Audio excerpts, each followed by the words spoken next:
자, 앞서 한미에 이어서 오늘은 보령입니다. 보령제약이죠. 보령제약. 보령제약에서 뒤에 제약을 빼버리고 이제 보령으로 그냥 이름을 바꿨어요. 그냥 보령제약으로 놔주는 게 낫을 것 같은데 말이죠. 그러니까 보령 그러면은 왠지 저쪽에 뭡니까 저 기계 쪽에 뭐 해인 이런 종목들처럼 듣보잡 종목 같이 보이지 않습니까? 뭐 개인적인 느낌인지 모르겠습니다만 차라리 예전 그냥 이름 그대로 보령이라고 놔두는 게 나을 것 같아요. 자, 이 보령제약 여러분들도 굉장히 잘 아시는 뭐 그런 종목입니다. 지금 뭐 오늘도 또 다른 나름 알려주는 이름을 가지고 있는 명인제약 같은 경우가 지금 추가 상장이 됩니다만 보령제약 겔포스로 유명한 보령제약이죠.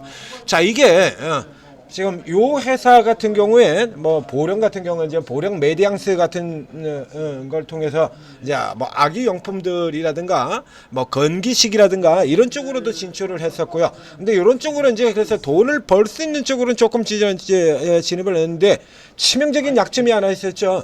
미래 성장성 부분에 대한 게 약해요. 최고로 약했던 건 뭐 광동제약 같은 경우 아예 신약을 만들질 않는, 사실상 이름은 제약으로 달고 있습니다만 음료회사나 마찬가지인 오로지 삼다수밖에 없는 뭐 광동제약 같은 종목들도 있고요. 이 종목의 경우에도 역시 마찬가지로 이 신약이라고 하는 부분들, 제약 바이오의 모멘텀은 주로 이제 신약에서 나오는 건데 이제 신약이라고 하는 부분들이 굉장히 약해요. 얘가 자, 저쪽에 어디 나올 텐데, 자, R&D 투자 같은 경우에 보게 되면요, 자, R&D부터 얘기하면은 5% 나오죠.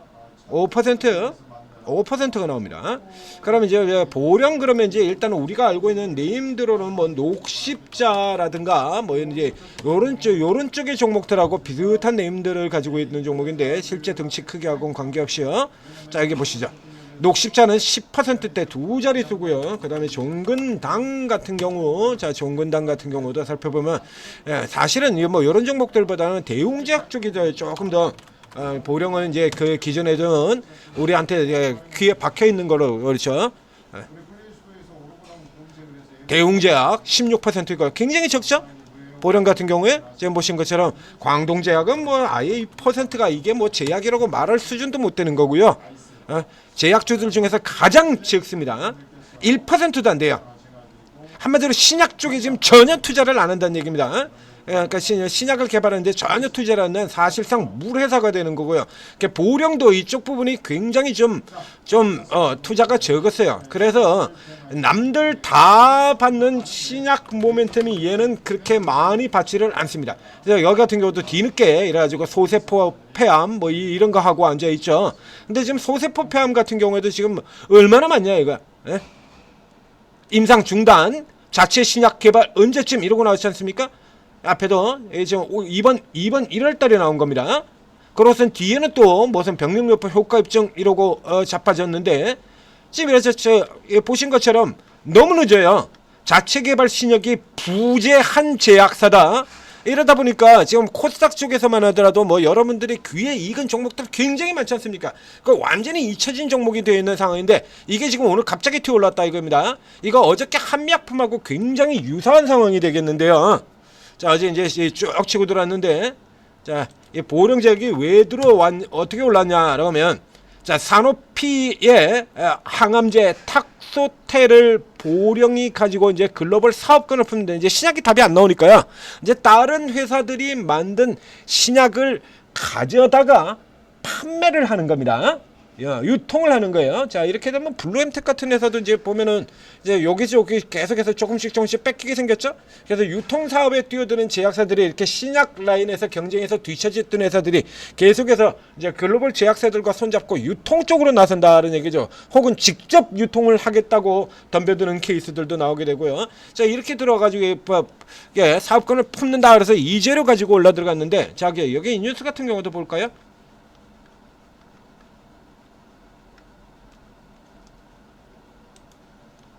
오케이. 자, 이래가지고 뭐 보령제 사진 큼지막하게 찍어놨습니다. 아까 여기 또 글로벌 어쩌고 저쩌고 하는 거 있었는데 지금 여기도 보면 제목에서도 나죠. 글로벌 사업 인수 뭐 글로벌 그러고 지금 뭐 글로벌자 이 앞에도 여러 번 얘기했지 않습니까? 입만 벌렸다 그러면 글로벌이고 입만 벌렸다 그러면 K야. 우리 기자들은 K하고 글로벌을 빼버리고 나면 뭐 남는 게 하나도 없나 봐요. 여기 같은 경우는 물론 이제 가장 큰 미국을 제외한입니다. 미국을 제외하고 중국, 독일, 스페인 해서 남미, 중동 다 이런 쪽에서만 받는다라는 얘기예요. 그래서 뭐 글로벌로 어마어마하게 무슨 글로벌 핵심 아까 저 기사에 무슨 뭐 또 글로벌 핵심 이런 거 나왔었는데요, 기사에.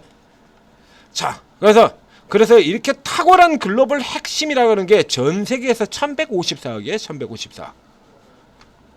탁스텔은 작년 한 해 전 세계로 사노피 같은 글로벌 제약사가 전 세계로 팔아가지고 1154억 매출 났습니다. 글로벌 핵심다운 실적이죠. 요거밖에 안 나오는 찌꺼기 되니까요. 괜히 쓸데없이 거기다 사노피가 지금 이런 거 하고 있을 때가 아니지 않습니까? 그러니까 이거 같은 경우 그냥 넘겨줘 버린 거예요. 그냥 귀찮으니까 갖다 넘겨준 거야. 1154억. 작년에 사노피가 전 세계를 다 합쳐가지고 1154억을 매출을 올린 거야. 그럼 요거 사업권을 유통사업권을 넘겨받은 보령제약은 도대체 얼마의 실적이 추가가 되겠냐 이거죠. 이거 가지고 이 주가가 신약이 없는 자체 개발 신약 자체가 없는 신약이 안 되는 얘가 지금 신약이 지금 안 나가려 돼서 지금 9월에 본 것처럼 신약이 안 되거든요. 그러니까 신약이 안 되니까 지금 대신해서 뭔가 성장 모멘텀을 모자라는 성장 모멘텀을 메우려고 이게 한미약품은 케이스가 조금 틀립니다. 한미약품은 어제 좀 뻥튀기를 좀 심하게 시켜놨기는 했지만 한미약품 앞서도 얘기했던 것처럼요 비만을 포함해가지고 기존의 파이프라인 자체가 굉장히 많은 회사예요. 한미약품은 10년 전에는 앞서 계속 얘기 드리지 않습니까? 10년 전에는 무려 17건의 기술 이전을 가지고 있고요. 지금도 리가켐한테 발리긴 했습니다만 리가켐에 이어서 2위입니다. 기술 이전 건수 2위를 기록하고 있어요. 그리고 파이프라인 자체가 한미약품의 경우에 지금 경영권 분자 때문에 가려져서 그렇지 파이프라인이 아직도 생생하게 다 있다라고 얘기 드렸잖아요. 한미약품은 안 가지고 있는 분야가 없어요. 다 있어요. 비만, 항암, 치매, 중풍 전부 다 있습니다. 한미약품에 대사 이상 질환 치료제 메시도 있고요. 다 있어요. 그 회사하고 이 회사하고 다르죠. 얘는 없어요. 얘는 그럼 다시 얘기를 하면 지금 같은 재료가 없는 종목이니까 이런 재료가 단기 반짝하는 효과를 보일 수는 있지만 이게 올라가는 데는 한계가 있다는 얘기죠. 그렇죠? 산업피가 1154억이야. 이게 지금 돈입니까? 우리 바이오에서? 네? D&D 파마텍 같은 종목에서 얼마 기대하고 있죠? 네? 올릭스에서 얼마 기대하고 있습니까? 올릭스 이미 터졌잖아요. 지금 줄줄이 조단위로 나오는 기업들이 저쪽에 지금 기술 이전을 한 걸로 친다 그러면 나이백 같은 경우도 지금 나이백 같은 종목도 4천억이 넘어요. 4천억대 기술 이전이에요. 이게 지금 모멘텀이 되겠냐고 이게.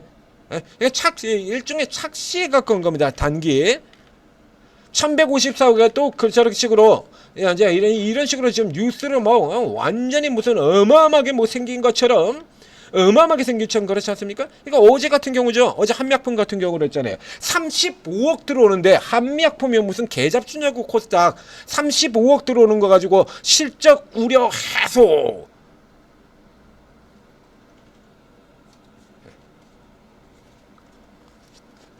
한미약품이 주가가 밀렸던 건 실적 우려 때문이 아니에요.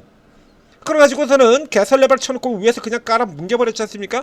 이 기업 같은 경우도 지금 이렇게 온통해서 글로벌 얘기를 이렇게 자빠지고 있는데 뭐 경과를 보게 된다면 뻔하죠. 개인들이 나가면 들어오고 개인들 들어오면 나간다라는 얘기입니다. 똑같습니다. 그래서 이건 같은 경우 거의 개인들 중심으로 해가지고 뭐 시세가 나 있는 이런 형태가 되겠고요. 자, 9시에 시작 되고 있습니다. 자, 이제 여기서 시작돼가지고 이제 치고도 이제 위쪽에 이제 편차를 조금 조정을 해야겠죠? 자, 그래서 11% 넥스트에서는 11% 기록을 했고요. 자, 9,700원 지금 여기 살짝 넘어 들어가 있는데 이건 추격하면서 따라 들어갈 형태가 아니다. 뭐 일시적으로 개인들이 달려 들어오건 혹은 기관들 같은 경우가 또 쇼커버를 해서 들어오건 관계없이 신약이 없어요. 저게 다야. 전 세계로 더 그나마 지금 사업 받은 것도 미국을 포함한 전체가 아니라 일부를 넘겨받은 겁니다. 그래서 저희 미국을 포함한 전체에 1144억 올렸던 거 이거를 유통을 대신하면서 돈을 얼마나 벌어줄 거냐 이거죠. 한계가 있다는 얘기죠. 그래서 이 케이스 같은 경우는 따라 들어가기에 곤란한 케이스가 되겠다. 그래서 착각하지 마시고 잘 대응하시기 바랍니다. 뭐 저에서 오버 시세가 나온다 그러면 뭐 따라서 먹고 들어갈 수도 있습니다만 이 케이스 가지고는 지금 아무리 생각해봐도 이거는 이제 지금 크게 올라갈 만한 재료가 되질 않는 것 같아요. 뭐 제약바이오 쪽에서는 지금 뭐 여러분들도 잘 아시다시피 새로 기대 타고 오르는 종목들이 굉장히 많기 때문에 이런 종목들까지 오랜 기간을 거쳐서 다시 보여드리죠. 광동제약이 그렇고 얘도 그렇고요. 이미 이건 처진 애들이에요. 광동제약 없지 않습니까? 제약사가 신약 개발을 전혀 안 해. 이건 뭐 이건 볼 필요도 없는 거 아닙니까? 그러니까 제약사가 신약 개발을 전혀 하고 내내 광동 삼다수 그 계약 그거 다시 받는데 전력을 기울이고 이러고 자빠졌다는 얘기죠. 이 보령의 경우도 지금 보시면 예전에 비슷하게 같이 놀던 대웅제약이라든가 저런 종목들의 연구 개발비에 반도 안 써요. 이거 뭐 당연히 처질 수밖에 없는 거죠. 그래서 이런 내용들 같은 경우에 좀 살펴보셔야 되는 겁니다. 자, 천재투자TV 구독, 좋아요 눌러주시고, 그리고 보령제약에 오래 물려있는 분들 같은 경우나 그러면 지금 같은 반등 구조를 이용해서 나와야죠. 나오고 다른 종목들 좀 더 기대감이 높은 종목들 한방 나오면 제약바이오는 한방 아닙니까? 인생 뭐 있냐 한방이지. 대표가 제약바이오잖아요. 하나 터졌다 그러면 그렇죠. 올릭스 같은 종목들 하나 터지니까 그냥 뭐 저 위까지 그냥 가버리지 않습니까? 자, 요런 것들 노리고 들어가는 게 제약바이오인데 한 방에 없는 종목을 뭐하러 들어가면 뭐하러 노리냐고. 제약바이오에서 뭔 맛으로. 저 같은 사람도 지금 그렇게 얘기를 하지 않습니까? 실적 우량주 중심으로 거래를 하고 있는 대부분의 주력이 다 실적 우량주 중심으로 이렇게 잔뜩 쌓여있는, 뭐 다른 거 말할 필요도 없잖아요. 자, 9시 장 시작됐고요.